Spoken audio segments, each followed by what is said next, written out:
అసెంబ్లీకి కేసీఆర్ వస్తారా రారా, ఇదొక పెద్ద సస్పెన్సు. బాహుబలిని చంపింది ఎవరు అన్నట్టు ఇదొక పెద్ద సస్పెన్స్. పాలమూరు రంగారెడ్డి ప్రభుత్వాలను ఎండగట్టేందుకు సన్నద్ధం. సభలో పవర్ పాయింట్ ప్రజెంటేషన్కి అవకాశం ఇవ్వాలని బీఆర్ఎస్ పట్టు.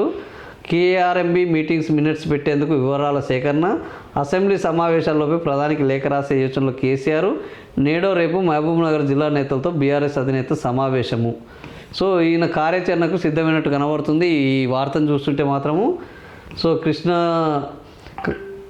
River management board KRMB meetings మీద పాలమూరు రంగారెడ్డి ఎత్తిపోతల పథకం డిపిఆర్ వెనక్కి వచ్చిన ఏడాదిగా ప్రభుత్వం స్పందించకపోవడం, 45 టీఎంసీలు చాలు అంటూ లేఖ రాయడం వంటి అంశాలను అసెంబ్లీ వేదికగా ప్రశ్నించాలని బీఆర్ఎస్ నిర్ణయించింది.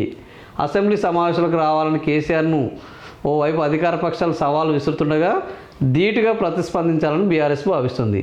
పాలమూరు రంగారెడ్డి ప్రాజెక్టుతో పాటు నదీ జలాల్లో వాటా, ఏపీ నీటిపారుదల ప్రాజెక్టులు, కేంద్రం వైఖరి తదితరాలను శాసనసభలో కేసీఆర్ స్వయంగా వివరించే అవకాశాలు ఉన్నట్టు బీఆర్ఎస్ వర్గాలు వెల్లడించాయి.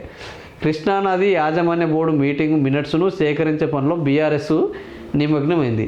అసెంబ్లీలో ప్రభుత్వం పవర్ పాయింట్ ప్రజెంటేషన్ ఇస్తే తమకు అవకాశం ఇవ్వాలని స్పీకర్ను కోరేందుకు బీఆర్ఎస్ శాసనసభ పక్షం సన్నద్ధం అవుతుంది.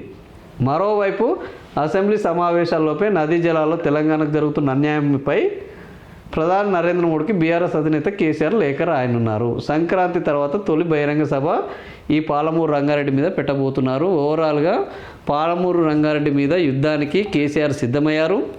అసెంబ్లీలో మరి పవర్ పాయింట్ ప్రజెంటేషన్ ఇవ్వడానికి వాళ్ళు ఒప్పుకుంటారా, వీళ్ళు ఇస్తారా, అది హరీష్ రావు ఇస్తారా, కేసీఆర్ ఇస్తారా అనే ఒక సస్పెన్స్ ఉన్నది. ఈసారి అసెంబ్లీ సమావేశాలు మాత్రము కేసీఆర్ వస్తే రసవత్తరంగా కొనసాగే అవకాశం ఉన్నది. మరి ఏం జరుగుతుందో చూడాలి.